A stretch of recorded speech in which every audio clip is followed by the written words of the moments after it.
Hello बच्चों, कैसे हैं? आशा करता हूँ आप बहुत अच्छे होंगे, अपने पढ़ाई के प्रति काफ़ी लगनशील होंगे। मैं आपके बीच आज एक महत्वपूर्ण वीडियो लेकर हाजिर हूँ। आज मैं आपको मैथमेटिक्स के अंतर्गत बहुत ही महत्वपूर्ण चैप्टर जिसका नाम त्रिकोणमिति है, त्रिकोणमिति का जो प्रैक्टिस सेट का सीरीज हम तैयार किए हैं, उस प्रैक्टिस सेट के सीरीज का फर्स्ट 5 या 6 टाइप का जो प्रश्न होते हैं उसको लेकर आया हूँ। तो आज मैं आपको त्रिकोणमिति के अंतर्गत जो भी टाइप हो सकते हैं, महत्वपूर्ण टाइप एग्ज़ाम के दृष्टिकोण से या फिर आपके पढ़ाई के दृष्टिकोण से, उस पढ़ाई या एग्ज़ाम के व्यू से जो भी प्रश्न होते हैं, जो बिहार बोर्ड में पूछे जाते हैं या फिर कॉम्पिटिटिव लेवल का जो प्रश्न अगर त्रिकोणमिति में पूछे जाते हैं, तो उस टाइप के कुछ प्रश्नों का एक श्रृंखला, एक सीरीज मैं आपके बीच लेकर आया हूँ। तो मैं प्रयास करूँगा कि इस तरह का वीडियो लगातार मैं आपके बीच लाऊं, ताकि बिहार बोर्ड में तैयारी कर रहे जितने भी छात्र हैं उसको हम ज़्यादा से ज़्यादा फ़ायदा दे सकें। खास करके जो हमारे इंस्टीट्यूट में जुड़े हुए हैं, ऑफलाइन जो बच्चे जुड़े हुए हैं, जो पढ़ाई कर रहे हैं, उनको भी इस प्रकार का हम सीरीज PDF के रूप में दे चुके हैं। तो उन्हें भी इसको बनाने में अगर कोई समस्या होगी तो उन्हें भी इससे बहुत फ़ायदा होने वाला है। जितने भी ऑफलाइन हमसे जुड़े हुए हैं वो छात्र भी इस टेस्ट सीरीज को ज़रूर देखेंगे, और जितने भी प्रॉब्लम होंगे आपके त्रिकोणमिति के अंतर्गत वो सारे के सारे ऑब्जेक्टिव के माध्यम से क्लियर किया जाएगा। तो आपके सामने में देखिए कुल मिलाकर के 6 प्रश्न लेकर आया हूं। जैसे कि यहाँ देख सकते हैं 6 प्रश्न जो यहाँ पर है, 6 प्रश्न 6 टाइप का है, अलग अलग टाइप का है, और मैं अलग अलग टाइप का ही आपके बीच प्रश्न लाऊंगा, क्योंकि एक टाइप का प्रश्न अगर आपको बता दिया जाएगा तो फिर निश्चित रूप से आपको इतना अच्छी तरह समझ में आ जाएगा कि दोबारा आपको उसको देखने की आवश्यकता नहीं पड़ेगा। तो एक एक टाइप को ध्यान से समझने का प्रयास कीजिएगा और इसको जो है घर पर प्रैक्टिस करते रहिएगा, फिर आपको ऑब्जेक्टिव में समस्या नहीं होगी। तो इसी प्रकार का जितने भी लेसन है 10th क्लास में, सारे के सारे लेसन को हम बारी बारी से मेन ऑब्जेक्टिव का टाइप से लेकर आऊँगा, ताकि आपको अधिक से अधिक इसके माध्यम से फ़ायदा हो सके। तो चलिए हम समय व्यर्थ नहीं करते हैं, समय को हम लोग ध्यान में रखते हुए सबसे पहला सवाल लेते हैं। हमारा पहला सवाल है, यदि tan थीटा बराबर 5/12 तब sin थीटा का मान क्या होगा। यानी कि आपको जो है tan थीटा का मान दिया हुआ है, आप देख सकते हैं tan थीटा बराबर आपको 5/12 दिया है, और आपको पूछ रहा है sin थीटा बराबर व्हाट, यानी sin थीटा का मान आपको बताना होगा। तो आपके पास 4 ऑप्शन भी है ABC करके, इसमें से कोई आंसर आपका होगा, लेकिन हम एक बार सॉल्यूशन करके देख लेते हैं इसका आंसर कौन सा होगा, उसके बाद हम दूसरे प्रश्न पर आएंगे। तो इसमें आप देख रहे होंगे कि जब tan थीटा बराबर 5/12 है, तो आप ये बात समझ रहे होंगे कि tan थीटा का जो फॉर्मूला होता है, थ्योरी में आपको पढ़ाए हैं, लंब बटा आधार होता है। लंब बटा आधार, लंब को P कहते हैं, आधार को B कहते हैं, आपको इतना तो मालूम होगा। लंब को P कहते हैं, आधार को B कहते हैं, अर्थात आप tan थीटा की जगह पर P/B लिख सकते हैं, और उसके बाद 5/12 भी आप लिख सकते हैं इस प्रकार से। तो वैसे तो इसको अगर सॉल्यूशन करेंगे थ्योरेटिकल मेथड से, मतलब 2 नंबर का अगर प्रश्न हमारे पास रहेगा तो इसको अलग तरह से इसको सॉल्व किया जाएगा। इसमें हम अनुपातिक राशि मानेंगे, उसके बाद P का मान कुछ ना कुछ 5x या फिर 5 के जो मानेंगे उस हिसाब से होगा। लेकिन यहाँ पर हम लोग ऑब्जेक्टिव को सॉल्व कर रहे हैं, तो जितना संक्षेप में करेंगे उतना आपके लिए बेस्ट रहेगा। इसलिए हम अनुपातिक राशि को नहीं मान करके डायरेक्ट हम मान सकते हैं कि P के सीधा हम यहाँ पर देखिए 5 है, इसलिए P बराबर हो गया आपका 5। B के सीधा हम आप 12 देख रहे हैं, इसलिए B बराबर आपका 12 हो गया। जब आपके पास P और B का वैल्यू पता है तो आप H का मान निकालना चाहेंगे, तो इसलिए आप H का मान निकालने के लिए पाइथागोरस प्रमेय का इस्तेमाल करिए। तो पाइथागोरस प्रमेय में H बराबर होता है P square plus B square.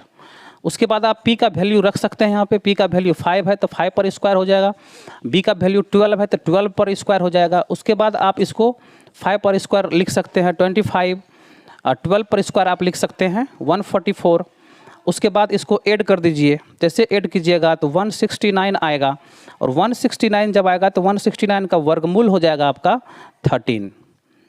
तो इस प्रकार से आप H का वैल्यू निकाल सकते हैं। तो जैसे ही आपको H पता चलेगा, आपको P और B पता ही है, तो आसानी से आप क्या कर सकते हैं, इसका मान फाइंड कर सकते हैं sin थीटा का। तो sin थीटा आपसे पूछा गया है, तो इसलिए आप sin थीटा लिखिए। तो sin थीटा बराबर हो जाएगा आपका फॉर्मूला P/B, लंब बटा P/B नहीं होगा, sin थीटा का मान हो जाएगा आपका P/H।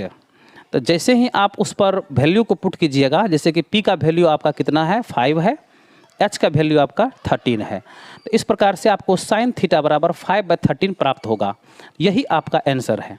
तो देखिए ऑप्शन 4 है आपके पास, 4 में से 5/13 पहला ऑप्शन में है, इसीलिए आपका आंसर ए नंबर हो गया। तो जैसे ही ए नंबर का आंसर आपका हुआ तो आप इसको क्या कर देंगे, टिक कर देंगे। तो चलिए अब हम दूसरे सवाल की ओर चलते हैं। हमारा दूसरा सवाल है, आप देख सकते हैं हमारा जो दूसरा सवाल है वो है सेक स्क्वायर थीटा -1। तो सबसे पहले हम सेक स्क्वायर थीटा -1 ये लिख लेते हैं, क्योंकि आपको इसका मान करना है फाइंड, इसका मान आपको बताना होगा। तो आपको मालूम होगा एक फार्मूला होता है sec square theta minus tan square theta बराबर 1। ये आपको पढ़ाया गया है थ्योरी में। ये फार्मूला हम इसको सिद्ध भी किए हुए हैं। अभी ऑब्जेक्टिव है तो इसलिए ऑब्जेक्टिव व्यू से ही आपको हम बता रहे हैं। थ्योरेटिकल अगर होता, कोई नॉन ऑब्जेक्टिव वाला प्रश्न होता 2 नंबर का, तो हम उसको अलग तरह से इसको बनाते, लेकिन ऑब्जेक्टिव है, ऑब्जेक्टिव के व्यू से इसको आप देख सकते हैं। तो जैसे ही आप जो है इस फार्मूला को लिखिएगा तो आपको देख लीजिए यहाँ पर कि हमको प्राप्त क्या करना है, सेक स्क्वायर -1 का मान प्राप्त करना है। तो आप ऐसे करो कि जैसे ही 1 को इधर लाओगे तो 1 माइनस में हो जाएगा, -10 स्क्वायर को उस साइड लेके जाओगे तो प्लस में 10 स्क्वायर थीटा हो जाएगा। मतलब कि इस एक को बराबर के इस साइड लाएंगे और -10 स्क्वायर को बराबर के उस साइड लेके जाएंगे तो हमारा कहीं ना कहीं आंसर आ जाएगा। तो चलिए हम इसको करते हैं। सेक स्क्वायर थीटा, इसको अंदर लाइएगा तो -1 हो जाएगा, अब बराबर इसको जब बाहर कीजिएगा तो +10 स्क्वायर थीटा आपका आ जाएगा। इस प्रकार से आप देख सकते हैं कि सेक स्क्वायर थीटा -1 बराबर आपका आया 10 स्क्वायर थीटा। तब ऑप्शन में ढूंढ सकते हैं, ऑप्शन में आपका कहाँ है 10 स्क्वायर थीटा, तो ये रहा आपका 10 स्क्वायर थीटा। तो इस प्रकार से आपका ऑप्शन नंबर डी यहाँ पर आंसर हो जाएगा 10 स्क्वायर थीटा। तो इस प्रकार से आप नॉर्मल सॉल्यूशन के आधार पर, नॉर्मल व्यू के आधार पर, जैसे कि आपके पास अगर थ्योरी है, आपके पास सूत्र याद है, तो आप आसानी से इसको बना सकते हैं। कोई भारी सवाल नहीं लिए हैं और कोई भारी सवाल वैसे भी होता भी नहीं है। आप अगर थ्योरी को बढ़िया से करके आते हैं, आपको ऑब्जेक्टिव समझने में कोई समस्या नहीं होगा। तो हम आपको एक छोटा सा हेल्प करने का प्रयास कर रहे हैं। अगर आपसे इस प्रकार का सवाल नहीं बनता है तो आप इस वीडियो को ज़रूर देखिए और आपको समझ में आ जाएगा, कोई दिक्कत आपको होगा नहीं। तो चलिए अब हम तीसरे सवाल की ओर चलते हैं। अब हम तीसरे टाइप को लेते हैं और हमारा तीसरा टाइप का जो सवाल है वो है, यदि tan थीटा बराबर √3 हो तो थीटा का मान क्या होगा। यानी कि आपके पास tan थीटा का कोई वैल्यू दिया हुआ है और आपको थीटा का मान पता करना है। देखिए ये मान सारणी से ये प्रश्न ये आया हुआ है, डायरेक्ट इसका मान सारणी से प्राप्त हो जाएगा आपको मान। आपको सिर्फ याद रहना चाहिए कि मान के चलिए कि tan थीटा बराबर कितना है, √3 है ना, तो √3 है, तो आपको √3 का वैल्यू tan में पता करना है कि कितना डिग्री का tan में होता है जिसका मान √3 होता है। तो अगर आपको याद है तो आप आसानी से इसको बना सकते हैं। tan थीटा बराबर आपका √3 के जगह पर आपको हो जाएगा tan 60 डिग्री। tan 60 डिग्री का वैल्यू होता है √3। ये आपको याद रखना होगा, उसके बाद ही बनेगा, क्योंकि इसमें कुछ सॉल्यूशन नहीं है, कोई कैलकुलेशन नहीं है। सिंपल सा याददाश्त आपके पास क्षमता अच्छा है, अगर मान सारणी आप याद रखे हो तो आसानी से आपका ये आंसर आ जाता है। तो आप यहाँ पे देख रहे होगे कि ये tan है और ये जो tan है, ये दोनों tan दोनों में सेम है, दोनों साइड। और आपको ये पता होगा कि tan और थीटा या फिर कोई भी एंगल जो होता है tan के साथ में या फिर कोई त्रिकोणमितीय अनुपात के साथ में, उसमें गुणा का संबंध नहीं होता है, वो सिर्फ साथ में रहता है तो उसका मान निकलता है, उसका अर्थ निकलता है, सही वैल्यू पता चलता है। इसलिए इसको आप कटाएंगे नहीं, बल्कि इसको छोड़ देंगे, तो इसको दोनों को छोड़ देंगे सेम होने की वजह से, इसलिए ये क्या हो जाएगा, थीटा बराबर 60 डिग्री। तो इस प्रकार से आपका थीटा का वैल्यू कितना आ गया, 60 डिग्री आ गया। तो प्रश्न क्या था आपका कि यदि tan थीटा बराबर √3 हो तो थीटा का मान बताइए। तो यहाँ पर आपका आंसर क्या आ रहा है, 60 डिग्री आ रहा है। तो इस प्रकार से आप इसको टिक कर सकते हैं, ये आपका सही जवाब है। तो इस प्रकार से नॉर्मल व्यू या फिर नॉर्मल जानकारी के आधार पर अगर याद रखते हैं आप सूत्र को, तो उसके आधार पर आप इसको बना सकते हैं। इस प्रकार के सवाल में कोई समस्या आपको, हमको लगता है, नहीं होना चाहिए। तो चलिए हम नेक्स्ट सवाल की ओर चलते हैं। नेक्स्ट सवाल आपका है 4 नंबर का। 4 नंबर में आप देख रहे होंगे, इसमें कहा जा रहा है कि cos थीटा बराबर y, y बड़ा होना चाहिए 0 से, तब निम्नलिखित में से tan थीटा का मान क्या होगा। आपको tan थीटा का मान बताना है और इसमें दिया क्या है आप देख सकते हैं। इसमें दिया है cos थीटा बराबर y दिया है। cos थीटा का वैल्यू कितना दिया है, y दिया है, और y का जो वैल्यू है वो 0 से बड़ा है। बिल्कुल 0 से बड़ा होगा तभी कुछ वैल्यू निकलेगा उस टाइप का। तो ये 0 से बड़ा है y का मान, तब आपको क्या निकालना है, तो आपको निकालना है किसका वैल्यू, tan थीटा का वैल्यू निकालना है। तो tan थीटा का मान आपको निकालना है। तो इस तरह के सवाल को थोड़ा सा सॉल्यूशन करके देखना होगा। आइए हम इसको सॉल्यूशन करके देखते हैं।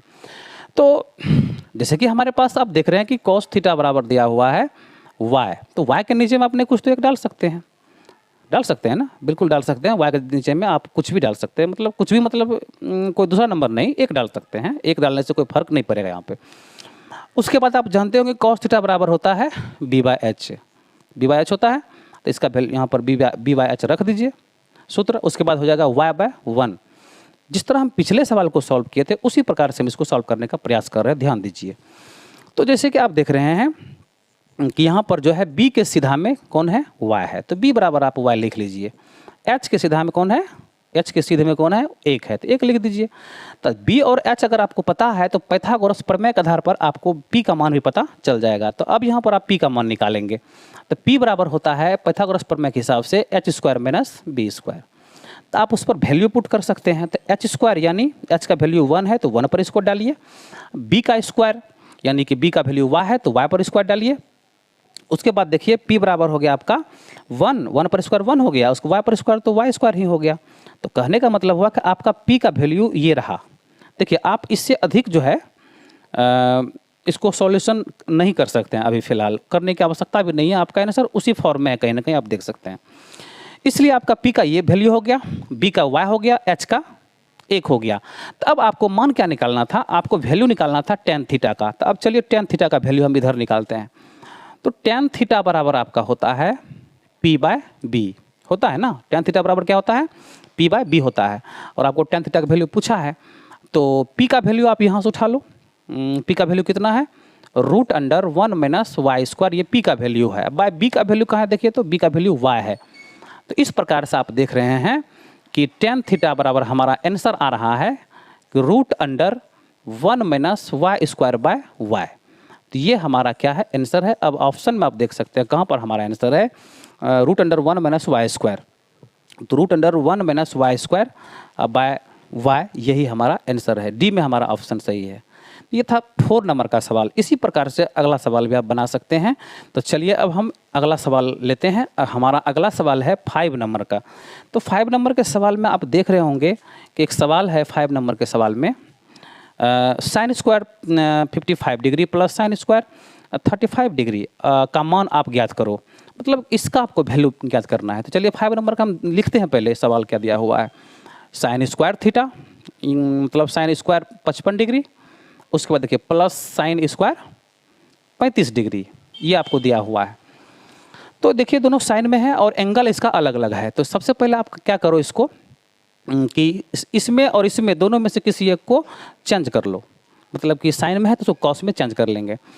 तो आपको एक फॉर्मूला याद होगा, कभी आप पढ़े होंगे कि साइन थीटा बराबर होता है कॉस 90 डिग्री माइनस थीटा। ये फार्मूला आप पढ़े होंगे। ये पूरक के फॉर्म में फार्मूला होता है। कुल मिला के 6 फार्मूला होते हैं, उसमें से एक ये भी है। तो साइन थीटा बराबर जब होता है कॉस 90 माइनस थीटा, तो इसी फार्मूला पर अगर आप बैठा देंगे साइन थीटा का जगह पर 55 लीजिए, यहाँ पर 55 डिग्री अगर लेते हैं यहाँ पर आप, तो साइन 55 डिग्री बराबर हो जाएगा कॉस थीटा 90 डिग्री अब माइनस 55 डिग्री हो जाएगा, यहाँ पे माइनस 55 डिग्री हो जाएगा। ठीक है, इसको हम मिटाते हैं। अभी थोड़ा सा हम इसको सोल्यूशन कर लेते हैं। तो साइन इतना हो गया। उसके बाद देखिए कि साइन 55 डिग्री बराबर आपको प्राप्त हुआ है कॉस 90 में 55 घटाइएगा तो आपको कितना मिलेगा, 35 डिग्री मिलेगा ना। अगर आप दोनों साइड में स्क्वायर कर देंगे तो साइन स्क्वायर 55 डिग्री बराबर आपको आ जाएगा कॉस स्क्वायर 35 डिग्री। ये आपको प्राप्त होगा। ठीक है, ये आपको प्राप्त होगा। और हमारा जो क्वेश्चन था, क्वेश्चन पर फिर आते हैं। क्वेश्चन हमारा था साइन स्क्वायर 55 डिग्री प्लस था साइन स्क्वायर 35 डिग्री, इसका मान बताना था। तो आप यहाँ पे देख रहे होंगे कि साइन स्क्वायर 55 डिग्री की वैल्यू हम निकाल चुके हैं, कॉस स्क्वायर 35 डिग्री निकाल चुके हैं ना। तो इसी वैल्यू को आप यहाँ पर रख देंगे। तो साइन स्क्वायर 55 डिग्री की जगह पर लिखिए आप कॉस स्क्वायर 35 डिग्री और प्लस साइन स्क्वायर 35 डिग्री तो आपका पहले से ही है। तो जैसे ही इसको इस तरह से एडजस्ट कीजिएगा तो इसको सीधा कर लीजिए। पहले साइन को लिखिए, साइन 35 डिग्री प्लस हो गया कॉस स्क्वायर 35 डिग्री। तो एक फॉर्मूला आप पढ़े होंगे, sine square theta plus cos square theta बराबर 1 पढ़े होंगे। तो थीटा की जगह पर दोनों सेम है ना, मान के चलिए कोण की जगह पर 35 डिग्री इसमें भी है, कोण की जगह 35 डिग्री इसमें भी है, तो जब दोनों में कोण का वैल्यू समान है और साइन स्क्वायर में है, कॉस स्क्वायर में है, बीच में प्लस है, तो उसी फॉर्मूला पर ना इसका मतलब है, अर्थात कौन फॉर्मूला पर, तो sine square theta plus cos square theta. तो इसलिए जो है आप इसको डायरेक्ट एक लिख सकते हैं, क्योंकि फॉर्मूला ही होता है, चूंकि sine square theta plus cos square theta बराबर होता है एक। हम लोग पढ़े हैं, ऐसा सूत्र साबित किए हुए हैं, इसलिए आपको पता होगा।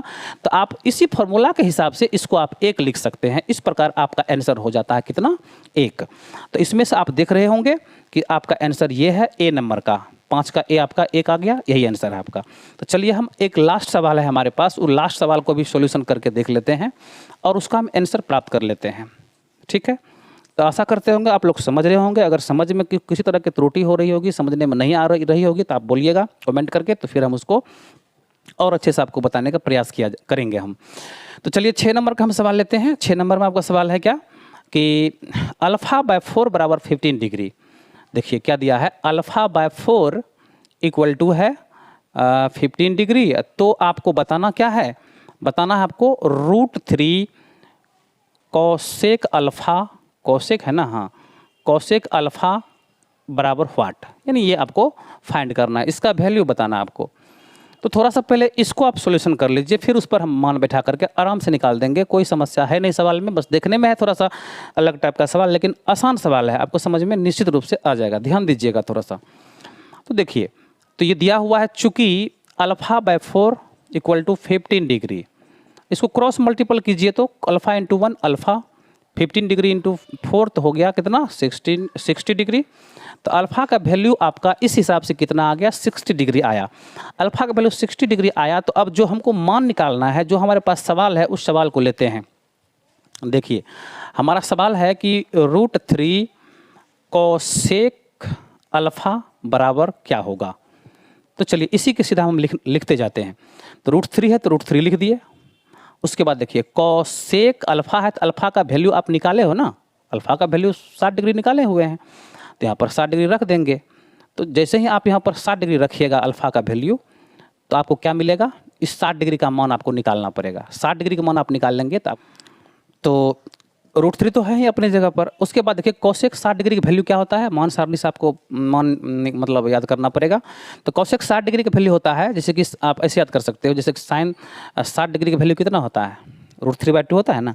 साइन 60 का वैल्यू √3/2 होता है। तो साइन 60 को उल्टा दीजिएगा तो कोसेक 60 होगा ना, ऐसे उल्टा दीजिएगा जैसे कि साइन को उल्टा कोसेक होता है। तो उसी प्रकार से मान में भी पलटी मार दीजिएगा, जैसे पलटी मारेगा मान सारणी के आधार पर मान को, तो उसका मान निकल जाएगा।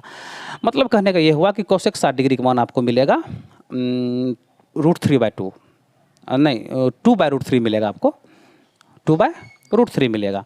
जैसे कि साइन 60 डिग्री का मान क्या होता है, 2/√3/2 होता है ना। तो उसी प्रकार से उल्टा दिए तो 2/√3 हो गया। तो √3 आपका कट गया और बच गया आपका कितना 2। तो इस प्रकार से आप देख रहे होंगे कि √3 कोसेक अल्फ़ा बराबर हमारा मान आ चुका है कितना, 2 आ चुका है। तो देखिए ऑप्शन में 2 है भी। तो इस प्रकार से आपका आंसर भी हो जाता है इस सवाल का। तो इस प्रकार से हम छोटे छोटे कह सकते हैं टेक्निक का प्रयोग करके, या फिर कह सकते हैं नॉर्मल सिंप्लीफिकेशन करके हमने प्रयास किया है इस सवाल का आंसर बताने का। आशा करता हूं कि आपको ये सवाल जो बताए हैं निश्चित रूप से समझ में आया होगा और इससे आपको निश्चित रूप से आगे लाभ होगा। तो इस प्रकार से आप ऑब्जेक्टिव का प्रैक्टिस करते रहिए और अपने पढ़ाई को जारी रखिए। धन्यवाद, बहुत अच्छा ध्यान रखिए अपना। धन्यवाद, जय हिंद।